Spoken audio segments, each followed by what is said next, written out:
Hi, welcome to Rally Classics, and just a quick catch up where we are with the cars. Here we have a Phebus. It's one of the latest additions to the veteran collection to be restored and hopefully one day do the Brighton car run in it. Like I say, it's called a Phebus. It's from a French manufacturer. Manufactured cars from 1899 to I think 1903, so it was quite a short period. This being 1899, probably one of the first cars, tricycles that they made. They made a lot of tricycles with the Astor engine in, but this is a little four-wheeler car. Possibly could have been adopted from a tricycle. Like I say, it's a very early car, pretty advanced. As you can see, just a quick walk around the car, it looks for all to be a single-seater car, but actually has at the front a fold out, whatever you want to call it, mother-in-law seat in the front, aptly named. I'll give you a quick walk around the car. So basically, looking at the car, you've got a handbrake, gears, so it's basically like an automatic gearbox. I think it's 2-speed. Your brakes and rubber pad here, pushed onto the wheel. Very simple way of braking and probably very inefficient. If you look at the springs, they're very much like an old-fashioned pram. The suspension, the way they're curved round, beautiful piece of engineering. We'll go around the back of the car.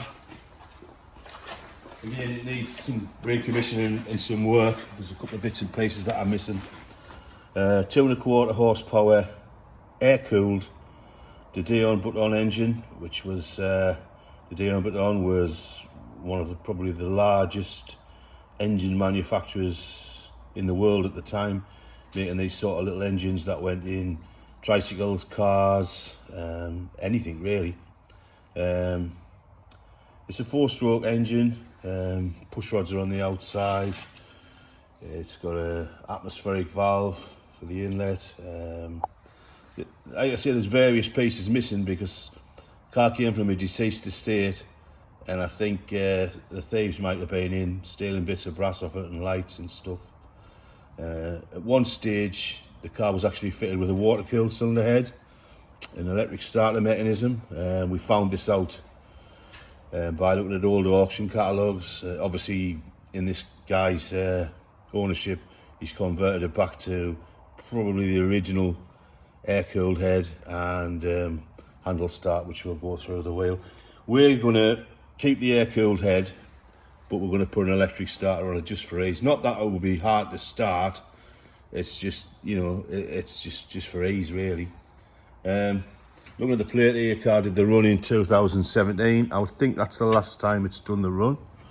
Back of the car, petrol tank, oil tank. There's obviously a pipe missing here. There'd probably be a dripper on here, and that'll go into the dripper.